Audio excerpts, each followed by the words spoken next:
घरको माथि छतमा कौसीबारी हामीले बनाएका छौँ।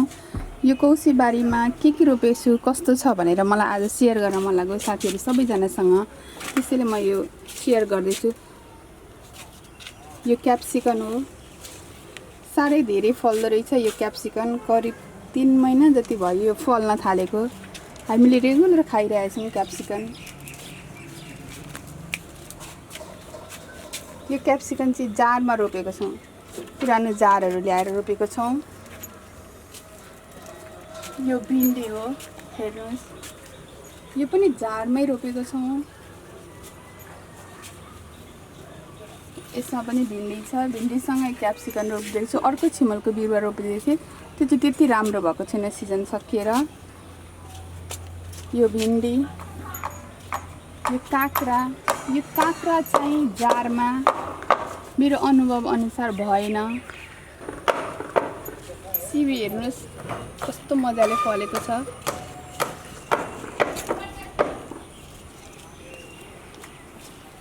यो जारमा यहाँ हेर्नुहोस् न, एउटा सिमी छ, अर्को स्ट्रबेरी पनि छ, स्ट्रबेरीको बिरुवा पनि छ।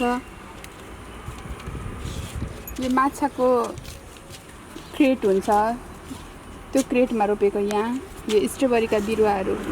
यो एउटा स्ट्रबेरीको बोट थियो, यो एउटा मात्र बोट थियो, यो बोट हो एउटा।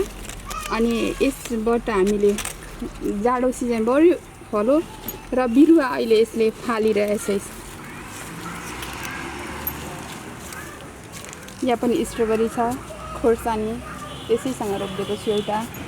यो कुरिलो, यो बोडी, यो फलिसकेको बोडी उखालिदिनु पर्नेछ। यसमा भिन्डी, यहाँ तोरीको साग। पानी परिरहेको छ अहिलेको सिजनमा, त्यसले गर्दा भने जस्तो साग चाहिँ भएको छैन, तर पनि हामीले खाइरहेछौँ। यो चाहिँ हाम्रो जिगनी हो, भर्खर सुरु गर्दैछौँ, त्यहाँ फुल्न थालेको छ, हेर्नुहोस् त। अब यहाँ तोरीको साग छ, यहाँ बोडी फलेको छ, यस बोडी। यहाँ कुरिलो छ है, एउटा कुरिलो, दुईटा टिप्ने बेला भएको छ। यसमा घिरौला रोपिदिएको छु, एउटा टमाटर छ, यो टमाटर उखाल्ने खाइसकेर पुरानो बोट भयो, एउटा त बाँकी रहेछ फलेको, यो उखालिदिनु पर्ने छ। यहाँ घिरौला, यहाँ हेर्नुहोस् त माथि फुल्न थालेको, चिचिला लागेको है। अनि कुरिलो पनि सँगै छ त्यसैमा।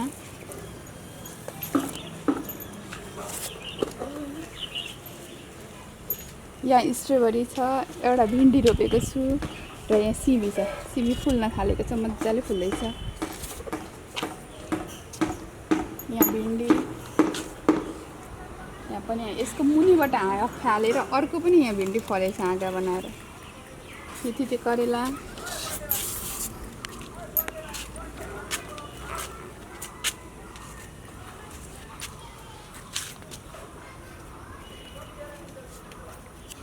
यो सागका बिरुवाहरू भर्खर रोपेको 3 दिन भयो यो रोपेको। अनि यसमा चाहिँ पहिला साग खाइसकेको थियौँ, अर्को बिरुवा तयार पारेको छु। त्यो बिरुवा तयार पारेको अलिकति रोप्न अझ 2-4 दिन बाँकी हुने भएकोले गर्दा यिनीहरू यो साग रोप्नलाई अब यो अहिले अलिक खाली छ। करेला यहाँ हेर्नु न, एउटा, दुईटा, तीनटा, चारटा, पाँचवटा।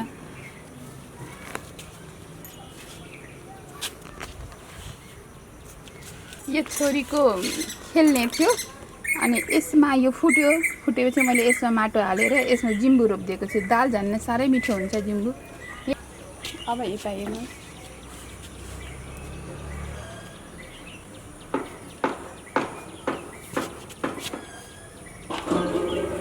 लौका 1 2 3 4 फलेको छ।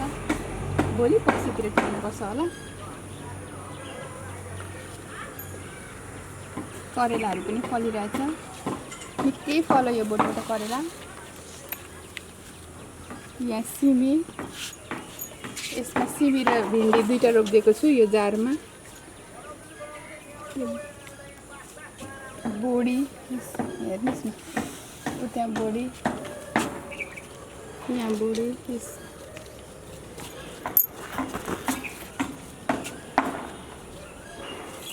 यो लट्टेको साग, यो एउटा क्रेटबाट मैले टिपेको यो लट्टेको साग हो। यहाँ लौकाको बोट चाहिँ मैले यहाँ रोपेको छु, यो क्रेटमा रोपेको छु लौकाको बोट। त्यही लौकाको बोट, यही बोटबाट फलेको हो त्यो लौकाहरू।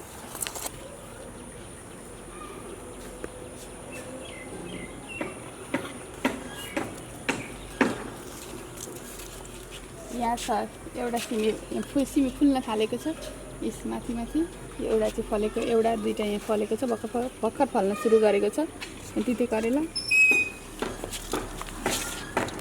अब यो कागतीको बोट छ, यो चाहिँ मैले सानो ड्रममै रोपिदिएको छु।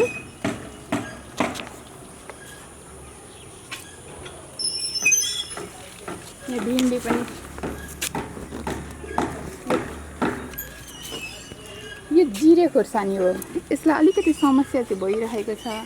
यसमा हेर्नुहोस् न, यो साह्रै मजाले फल्थ्यो, अहिले अलिक कमिला लागेको छ यो उसमा, यसको स्याहार गर्नलाई गर्नुपर्ने भएको छ।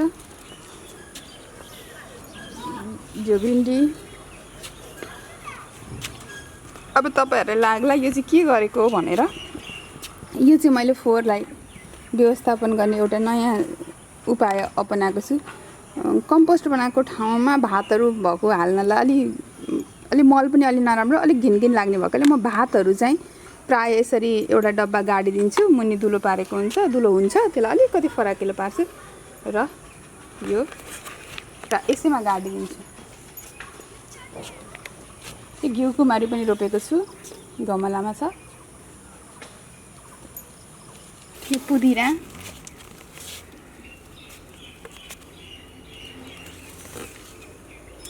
यो साग खाइसकेको साग हो, यो बुढो भइसक्यो, यसो नयाँ रोप्नलाई बिरुवा तयार पारिरहेको छु। त्यो साग, यो धनियाँ पनि खाइसकेको, कुरिलो भइहाल्यो। यो साग पनि खाइसकेको, यो चट्ठेला, यस हेर्नुहोस् न,